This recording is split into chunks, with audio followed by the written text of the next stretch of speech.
하늘로부터 이곳에 장막이 덮이네.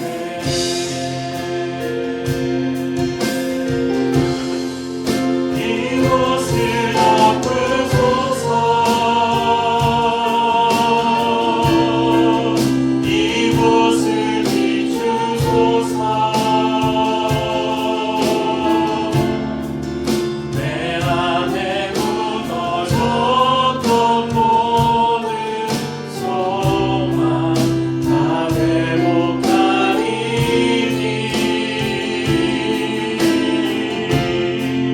이곳을 지나소서. 이곳을 만지소서.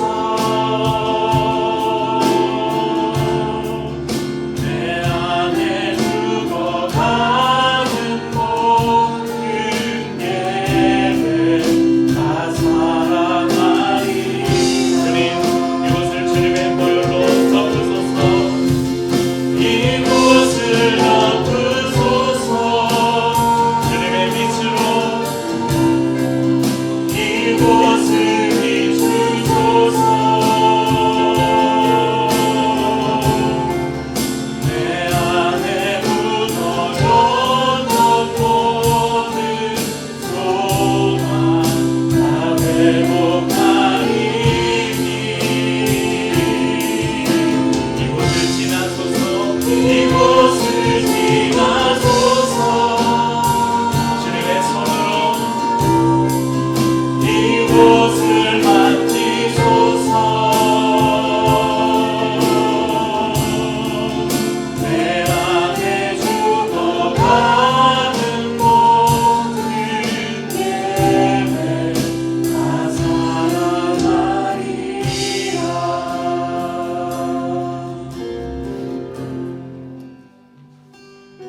나의 죄를 씻기는 예수의 피밖에 없네. 다시 성결하기로 예수의 피밖에 없네. 예수의 흘린 피 날 이게 하오니. 귀하고 귀하다. 예수의 피밖에 나를 정케하기는 나를 정케하기 오직 예수의 피밖에 없네. 피밖에 없네. 사죄하는 증거도 예수의 피밖에 없네. 예수의 흘린 피 날 위에 하오니. 귀하고 귀하다. 예수의 피밖에 나의 죄 속하기는 나의 죄 속하기는 예수의 피밖에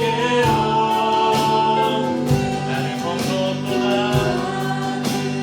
오직 예수의 피밖에 없도다. 예수의 피밖에 없네. 예수의 흘린 피 날 위에 하오니.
러시아에 있다가 독립됐을 때 얼마나 많은 사람들이 그 기쁨으로 감격 속에 태극기를 흔들면서 대한독립 만세를 외쳤습니까?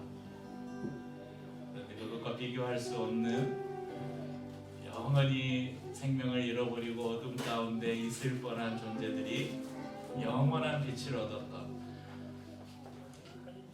이 나라의 독립과는 비교할 수 없는 하나님의 나라의 백성이 되었다는 그 기쁨이 어찌 그 나라의 왕국과 견줄 수 있겠습니까? 그런 기쁨이 우리 안에 있었으면 좋겠습니다.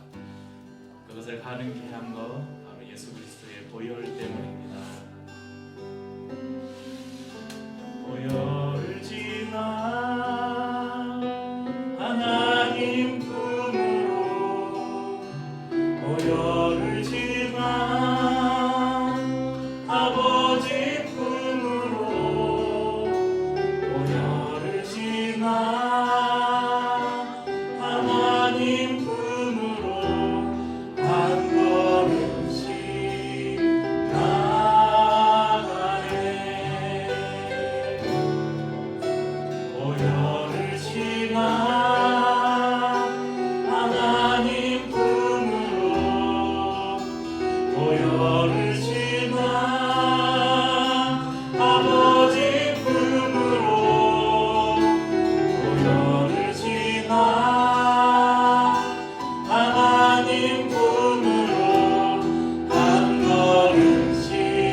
리더 중에 한 분이 저에게 카톡을 하면서 이런 말을 하셨어요. 예배 하나를 준비하기 위해 많은 손길이 필요함을 다시금 느끼는 바라보십 주간이었습니다. 네, 이 문자를 보면서 아 그렇구나, 이렇게 바라보십을 통해서 성도들이 서로 예배의 역할들을 나누고 또 그것을 준비하면서 예배가 목사의 전유물 아니면 한두 사람의 전유물이 아니라 우리 모두가 하나님의 말씀을 나눌 수 있는 사람들이고, 우리가 또 찬양을 인도할 수 있는 사람들이고, 기도를 할 수 있는 사람들이구나, 그런 걸 저에게 이 카톡을 주신 분만 아니라 다른 분들도 아마 좀 느끼셨을 것이라고 생각합니다. 그래서 굉장히 긍정적인 면이 많아서 1년에 2번 하는데 1년에 한 4번으로 되니까 그리고 이제 여기 좀 정착이 되면 이제 평상시 주일에도 돌아가면서 설교도 한 번씩 시키고 찬양 인도도 하고 기도는 우리가 돌아가면서 공동체 기도를 하고 있으니까 그랬으면 하는 솔직히 바람이 있습니다. 우리 지난주에 아마 여러분 바라보실 때 여리고성 전투를 앞두고 여호수아가 여호와의 군대 장관을 만난 그 본문으로 말씀을 나눴을 것입니다. 여호와의 군대 장관이 누군가? 여러 견해도 있지만 대다수의 견해는 이 땅에 성육신 하셔서 오시기 전에 이 땅에 오신 예수님, 우리 이제 십자가를 지시기 위해서 오신 예수님 이전에 예수님께서 현현하신, 직접 나타나신 것이라는 사실이 대다수 신학자들의 견해입니다. 어떻게 이분이 예수님인가, 예수님이 나타나신 것인가, 세 가지 이유로 확인할 수 있는데요. 첫째는 이분이 만약에 이 여호와의 군대 장관이 미가엘이나 이런 천사라면 천사는 인간의 경배를 받을 수 없는 존재입니다. 그런데 여호수아가 그 앞에 절하잖아요. 그 경배를 이 사람 그대로 받잖아요. 그래서 이 여호와의 군대 대장은 천사는 아니다. 두 번째는 이런 말씀을 하죠. 내 발에서 신을 벗으라. 내가 선 곳은 거룩하니라. 이 말씀은 여러분 출애굽기 3장 5절 보시겠습니까? 하나님이 이르시되 이리로 가까이 오지 말라. 내가 선 곳은 거룩한 땅이니 내 발에서 신을 벗으라. 이 말씀은 하나님께서 이스라엘 백성들의 에게로서 이끌어내시기 위해서 모세를 부르셨잖아요. 호렙산에서 모세를 부르시면서 불꽃 떨기 가운데서 모세에게 하신 말씀이에요. 그러니까 지금 모세 너가 있는 곳은 하나님의 임재가 있는 거룩한 곳이다. 그래서 네 발에서 신을 벗어라. 동일한 말씀을 지금 여호수아에서 하고 계시잖아요. 여호수아에게 이 여호와의 군대 대장이 네가 선 곳은 지금 거룩한 곳이니 신을 벗어라. 그러면 왜 거룩한 곳입니까? 하나님이 지금 계시는 곳. 지금 이 나타난 이분이 바로 하나님이라는 것이죠. 그리고 마지막으로는 여호수아가 이 군대 대장을 향해서 너는 누구 편이냐? 너는 이스라엘 편이냐? 아니면 가나안 편이냐? 그러니까 이 군대 대장이 뭐라고 합니까? 야, 내가 이 편 저 편 서는 사람이 아니라 네가 어디 편에 설 것을 정해라. 그러니까 싸움의 주관자라는 거죠. 내가 전쟁의 주관자다. 이렇게 말씀하시면서 이분이 바로 예수 그리스도이심을 알 수가 있습니다. 그래서 여기에도 이제 예수님이 구약 여호수아서에 한번 나타나는 장면이 나오죠. 이제 오늘은 시간을 좀 거꾸로 돌려서 이스라엘 백성들이 요단강을 건너기 전으로 한번 가보려고 합니다.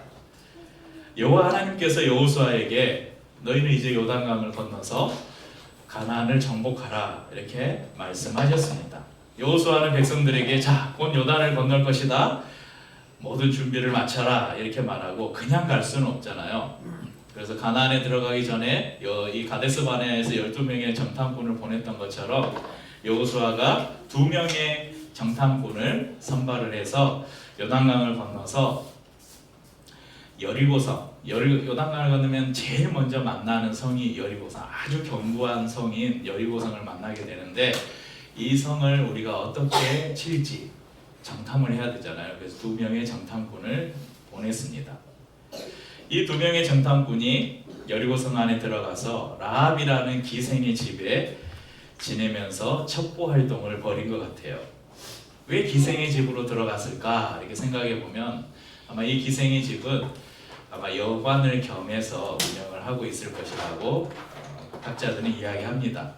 그래서 낯선 사람들이 드나들어도 그리 의심받지 않는, 그리고 이 집이 성경에 보면 성벽 위에 있었다.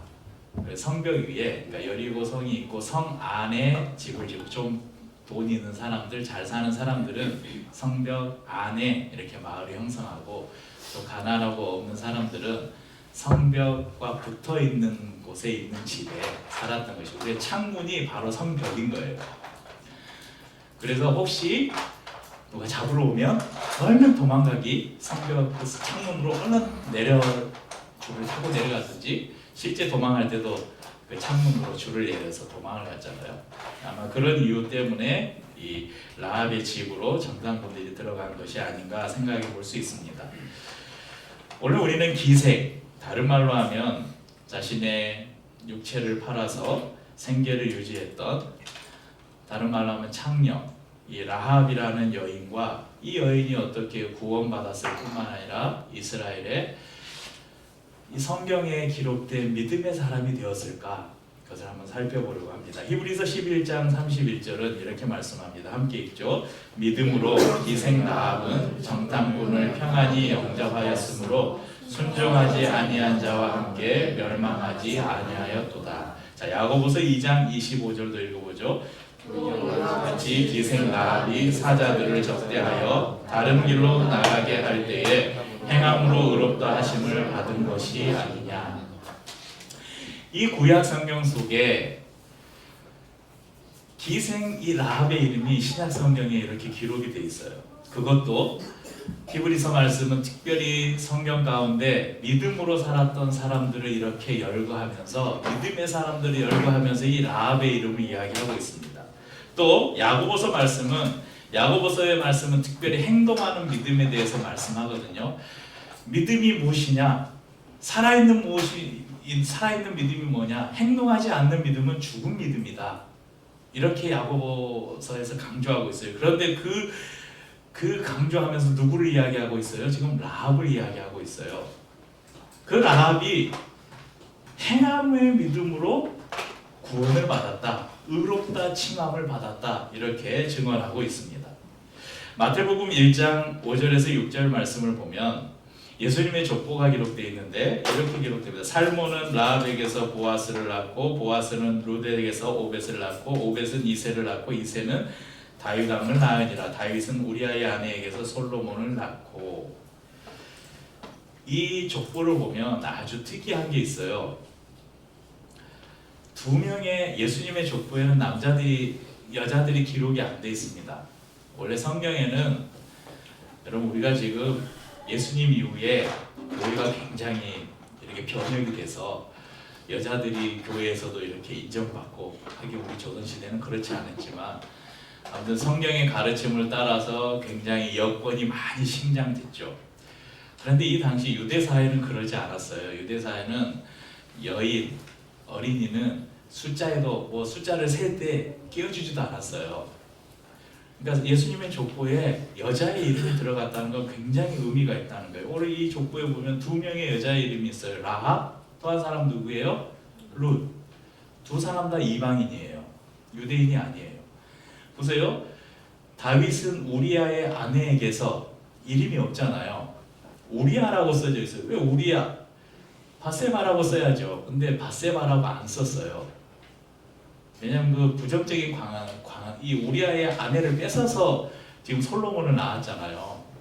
그러니까 우리아의 아내라고 표현하고 있어요. 그런데 라합, 룻, 이 이름이 기록되어 있다는 것은 이 여인들이 구속사에서 얼마나 중요한 위치를 차지하고 있는가를 성경이 이 족보를 쓸 때 이미 그것을 우리에게 가르쳐주고 있다는 것입니다.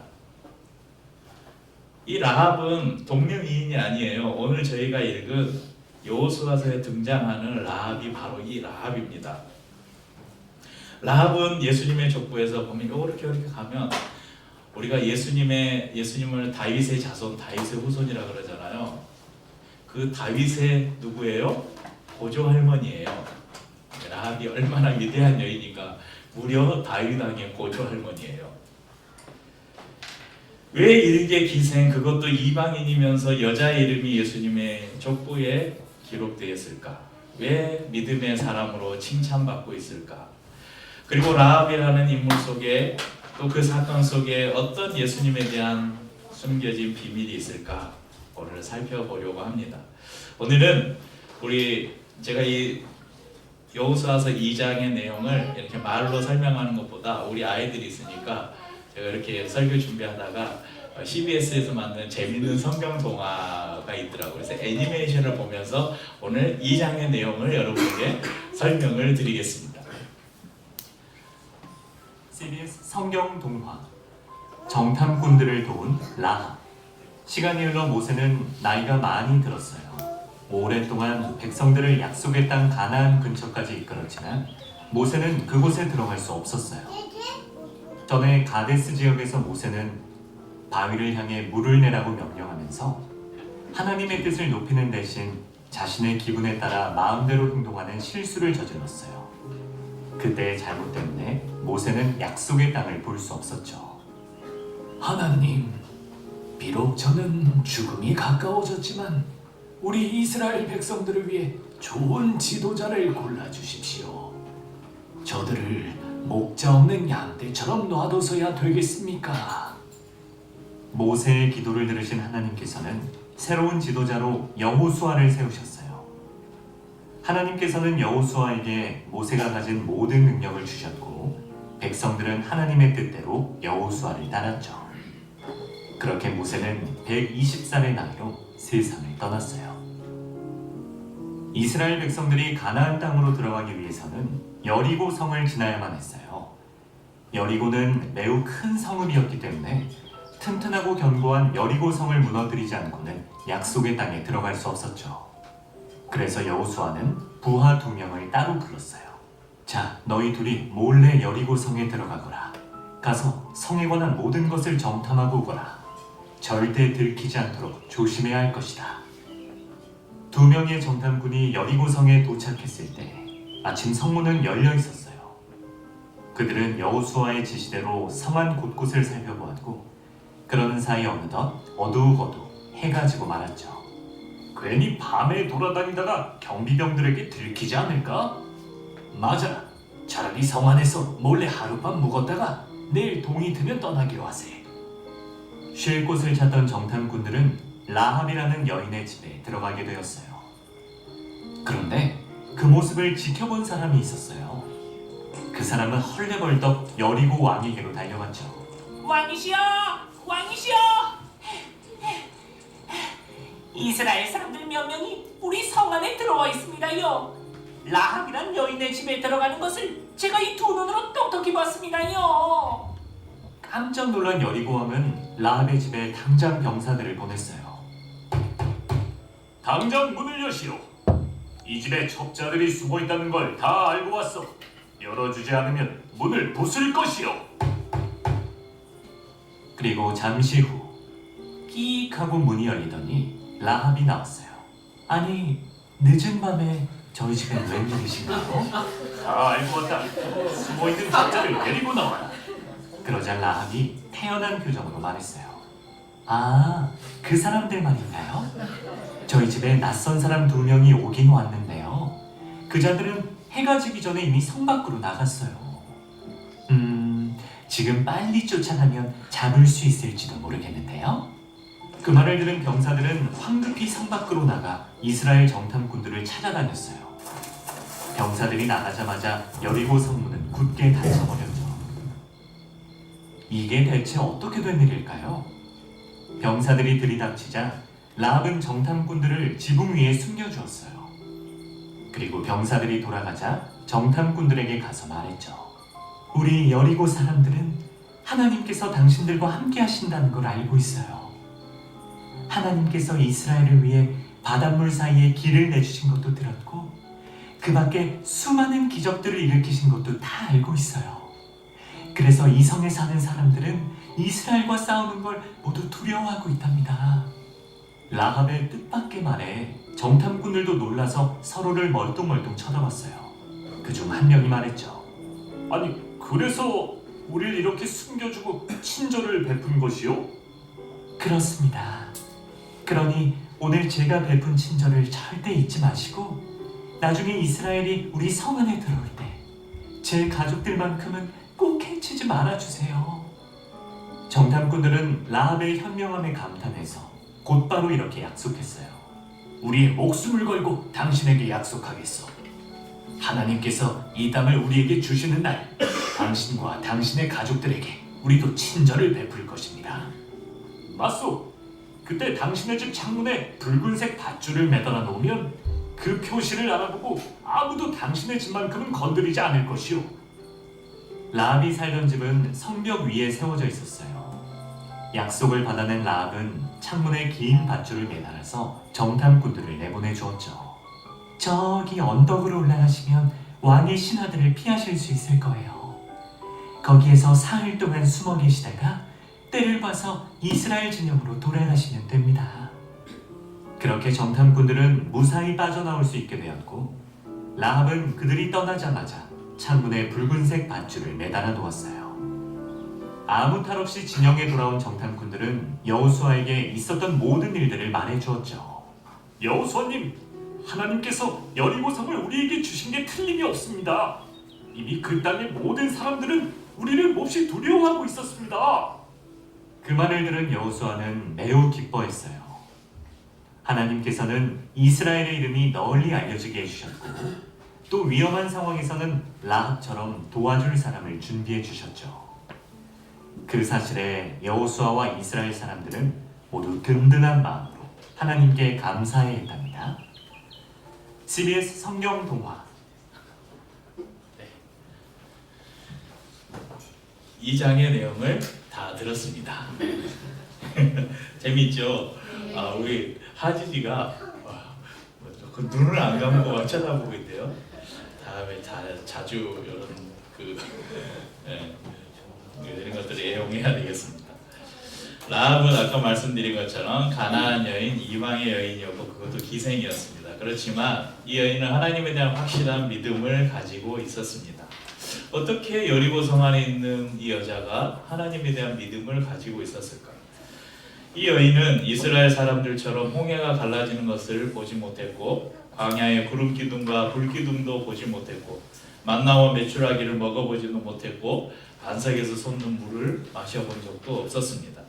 하지만 이 여인은 너는 나를 본고로 믿느냐? 보지 못하고 믿는 자들이 복되도다. 이렇게 말씀하신 예수님의 말씀처럼 보지 못했지만 듣는 것만으로 단지 소문을 들은 것만으로 하나님을 믿었다는 것입니다. 그래서 이 믿음이 정탐꾼을 숨겨줄 수 있는 용기로 나타났고 정탐꾼들이 쥐어준 붉은 줄이 자신과 가족들을 구해줄 것이라는 확신을 갖게 된 것입니다. 여러분, 이 라합이 정탐꾼을 숨겨준 것을 그냥 쉽게 생각할 수 없는 문제예요. 이 견고한 성읍 이 여리고 안에 이 가나안의 입장에서 보면 여러분 이 여리고 성을 이스라엘이 무너뜨릴 수 있을까? 솔직히 다 아마 불가능하다고 생각됐을 거예요. 그만큼 여리고 성은 견고한 성읍이었습니다. 실제 여리고 성을 무너뜨리는 것도 전쟁을 통해서 무너뜨린 게 아니죠. 여러분들이 잘 아시는 것처럼 매일 한 바퀴씩 6일 동안 돌고 일곱째 날에는 7바퀴 돌고 나서 와 하니까 그냥 여리고성이 무너졌어요. 그러니까 이게 아까 여호와의 군대 대장이 나타나서 너는 어느 편에 설 거냐? 그러니까 하나님의 편에 서면 그 전쟁은 하나님이 하신다는 것을 보여준 사건이죠. 그런데 이 가나안의 입장에서 보면 이 라합은 누구예요? 매국노예요. 나라 팔아먹은 여인이잖아요. 근데 만약에 그렇게 생각하지 않고 그 정탐꾼들이 자기 집에 들어왔을 때 자기가 먼저 가서 이스라엘 첩자들이 우리 집에 있어요. 빨리 가서 잡아가세요. 이랬으면 여러분 포상금을 받지 않았을까요? 아마 포상금을 받고 기생생활을 청산하고 어쩌면 새로운 출발을 할 수 있었을지도 모르죠. 그런데 그 모든 것들을 뒤로하고 정탐꾼을 숨겨주는 그 행위를 할 수 있었던 것, 이 여리고성을 하나님께서 이스라엘의 손에 넘기셨다는 그 믿음을 가지고 있었기 때문에 가능한 행동이었습니다. 그것은 바로 소문으로만 들었던 이스라엘의 하나님께서 행하신 일에 대한 그것을 믿는 믿음이 이 여인에게 있었기 때문입니다. 손수건을 흔들면 님이 오신다기에 흔들었던 손수건, 노란 손수건. 태진아의 노란 손수건이라는 노래 가사인데, 이 손수건을 왜 흔들었어요? 이 손수건을 흔들면 님이 오신대요. 그런데 라합이 믿음으로 창문에 내걸어둔 붉은 줄은 님을 기다리는 것이 아니라 자신과 자신의 가족들을 구해줄 하나님의 은혜에 대한 기다림의 표시였습니다. 여기서 잠깐 우리가 이 창가에 매달아둔 이 붉은 줄, 오늘 말씀의 제목이 여리고의 붉은 줄, 정확히 말하면 여리고 성의 라합의 집 창문에 걸려 있는 붉은 줄인데, 이 붉은 줄은 우리가 이미 잘 알고 있는 한 사건을 떠올리게 합니다. 그 사건이 무엇인가? 이스라엘 백성들이 애굽에서 나올 때 10번째 재앙이 있었죠. 10번째 재앙이 무엇이었습니까? 장자의 죽음에 대한 하나님의 그 재앙이었습니다. 이때 하나님께서 이스라엘 백성들뿐만 아니라 애굽에 사는 모든 사람들에게 하나님의 죽음의 사자가 너희 집을 칠 것인데 양을 잡아서, 흠없는 양을 잡아서 문 임방과 좌우 설주에 피를 발라라. 그 피를 발리운 집은 죽음의 사자가 지나갈 것이다. 출애굽기 12장 21절에서 23절 같이 읽어보죠. 모세가 이스라엘 모든 장로를 불러서 그들에게 이르되 너희는 나가서 너희의 가족대로 어린 양을 택하여 유월절 양으로 잡고 우슬초 묶음을 가져다가 그릇에 담은 피에 적셔서 그 피를 문 임방과 좌우 설주에 뿌리고 아침까지 한 사람도 자기 집 문 밖에 나가지 말라. 여호와께서 애굽 사람들에게 재앙을 내리려고 지나가실 때에 문 임방과 좌우 문설주의 피를 보시면 여호와께서 그 문을 넘으시고 멸하는 자에게 너희 집에 들어가서 너희를 치지 못하게 하실 것임이니라. 하나님께서 내리시는 재앙, 곧 장자의 죽음을 피할 수 있는 방법이 무엇이었습니까? 어린 양의 피였습니다. 그래서 우리가 이 어린 양의 피는 바로 예수 그리스도의 보혈을 의미한다고 말씀을 드렸었죠. 반드시 피가 발린 집이어야 구원을 얻을 수 있었고, 반드시 그 집 안에 있어야만 구원을 받을 수 있었습니다. 비록 이스라엘 백성들이라 할지라도 그 집을 나가면 이 죽음의 사자로부터 구원을 받을 수 없었습니다. 오늘 본문, 저희가 읽은 본문 18절 19절을 보십시오. 여호수아서 2장 18절 19절 보고, 우리가 이 땅에 들어올 때에 우리를 달아내린 창문에 이 붉은 줄을 매고 내 부모와 형제와 내 아버지의 가족을 다 내 집에 모으라. 누구든지 내 집 문을 나가서 거리로 가면 그의 피가 그의 머리로 돌아올 것이요 우리는 허물이 없으리라. 그러나 누구든지 너와 함께 집에 있는 자에게 손을 대면 그의 피는 우리의 머리로 돌아오려니와. 그러니까 집 안에 라합뿐만 아니라 자신의 가족들, 사랑하는 사람들을 다 모으고 절대 집 밖에 나가지 말아라. 만약에 집 밖에 나갔다가 죽임을 당하면 우리는 그 사람에 대한 책임은 없다. 그러나 집 안에 있는 사람을 누군가가 해친다면 그 책임은 우리에게로 돌아올 것이다. 이렇게 말하는 것입니다. 그 말은 뭐냐면, 너와 모은 가족들을 모으고 그 집 안에 있으면 반드시 구원을 받을 것이라는 약속이었습니다. 마치 출애굽기와 쌍두기처럼 오늘 말씀에서도 붉은 줄이 걸린 집 안에 있는 사람은 구원을 받지만 그 집을 나가면 구원을 받을 수 없다고 기록하고 있습니다. 그리고 그 약속은 여호수아서 여러분 쭉 넘겨서 이제 여리고성을 점령하는 장면이 기록돼 6장 22절 이하를 보면 그대로 지켜졌음을 알 수 있습니다. 라합이 창문에 걸어놓았던 여리고의 이 붉은 줄은 무엇을 의미하는 것일까요? 첫 번째, 역사적 사실로는 라합의 집을 나타내는 표시였죠. 이곳이 라합의 집이다.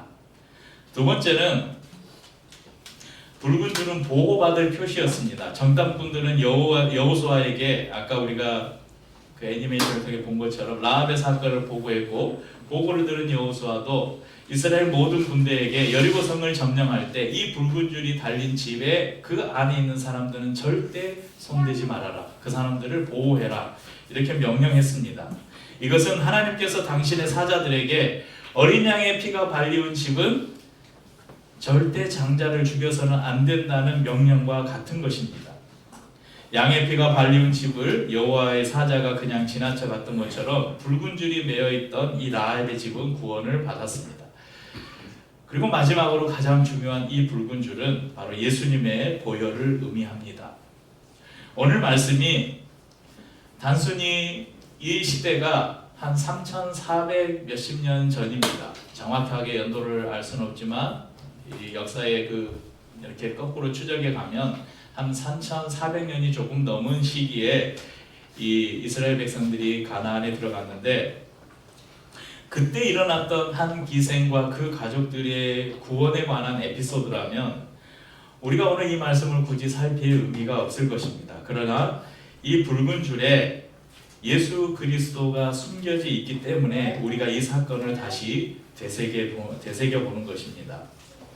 라합의 집에 걸려있던 붉은 줄이 그 집을 구했던 것처럼 예수님의 보혈을 믿는 자들은 예수님이 구원해 내십니다. 붉은 줄이 매달린 집에서 벗어난 사람들은 구원을 받지 못한다고 말씀합니다. 마찬가지로 예수님의 보혈을 의지하지 않는 사람은 구원받지 못합니다. 예수님의 보혈 안에 있지 아니하면 그 어떤 것도 우리를 구원할 수 없습니다. 또한 라합이 걸어두었던 이 붉은 줄은 다시 돌아올 정탐꾼을 기다리는 기다림의 모습을 담고 있죠.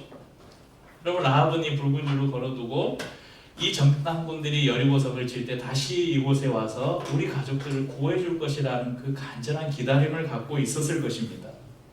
마찬가지로 이것은 다시 오실 예수님을 기다리는 성도, 교회의 모습과 닮아 있습니다. 여러분 우리가 성막을 배울 때 성막 그 실 중에 붉은색이 있었잖아요. 청색, 자색, 홍색, 그리고 가늘게 꼰 배실 이게 계속 나오잖아요. 성막 그 천을 만들 때 여기에 나오는 청색, 자색, 홍색 실이 바로 이 붉은 줄입니다. 붉은색 실을 꽈서 만든 것이 바로 붉은 줄입니다. 이것은 염색을 해서 만든 줄이에요. 그래서 흔한 줄이 아닙니다. 굉장히 귀한 줄이에요. 당시에 뭐 염색 기술이나 이런 게 발달하지 않았기 때문에 붉은색 물을 들인 줄을 가지고 있다는 것은 이것이 단지 그냥 우리가 생각하는 그냥 일반적인 끈을 의미하는 것이 아닙니다.